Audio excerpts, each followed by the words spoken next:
Hello friends, ഇന്നത്തെ video മറ്റൊന്നുമല്ല കേട്ടോ.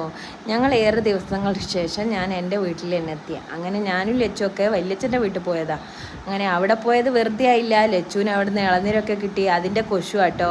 ഇളനീര് മാത്രമല്ല, അവളെ ചേച്ചി അവൾക്ക് ഒരു സ്ട്രോ കൂടി കൊടുത്തു. അതുകൊണ്ട് അവൾ തന്നെ അങ്ങ് ഒറ്റക്ക് നടന്നു പോവുക. എൻ്റെ കയ്യിലൊന്നും തരുന്നില്ല. എന്താ ഉഷാറ്. അങ്ങനെ ഞാനും വാവയും ലച്ചുവാണ് പോയത്. അങ്ങനെ വീട്ടിലെത്തിയ ഉടനെ തന്നെ ലച്ചു അച്ഛൻ്റെ കൈ കൊടുത്തിട്ട് പറഞ്ഞു, വേഗത്തിൽ തന്നെ എനിക്ക് ഇളനീര് കുടിക്കണം, അച്ഛൻ വേഗത്തിൽ ചെത്തിത്തരുമെന്ന്. അങ്ങനെ അച്ഛൻ അവൾ പറഞ്ഞതും കേട്ട് വേഗത്തിൽ തന്നെ പെട്ടെന്ന് അത് ചെത്തി കൊടുക്കേണ്ട പരിപാടി തുടങ്ങി. ലച്ചു ഞങ്ങളെ വീട്ടിലുണ്ടാകുമ്പോൾ ലച്ചുവിന് എവിടെ നിന്ന് കിട്ടുന്ന സാധനമാണ് ഈ ഇളനീര്. എവിടെ വല്യച്ഛൻ്റെ വീട്ടിലായാലും അപ്പൻ്റെ വീട്ടിലായാലും തെങ്ങുമ്പോൾ കയറിയിട്ടുണ്ടെങ്കിൽ ലച്ചുവിന് ഉറപ്പായിട്ടും ഈ ഇളനീര് കിട്ടും. അങ്ങനെ ഇന്നും ലച്ചുവിന് ഇളനീര് കിട്ടി. ലച്ചുവിന് ഇങ്ങനെയൊന്നല്ല കുടിക്കണം കേട്ടോ. ലച്ചുവിന് ആ സ്ട്രോ തന്നെ വെച്ചിട്ട് കുടിക്കണം. അങ്ങനെ ആ സ്ട്രോ വെച്ച് കുടിക്കുകയാണ് കേട്ടോ. വീഡിയോ കണ്ട് ലൈക്ക് ചെയ്യണേ.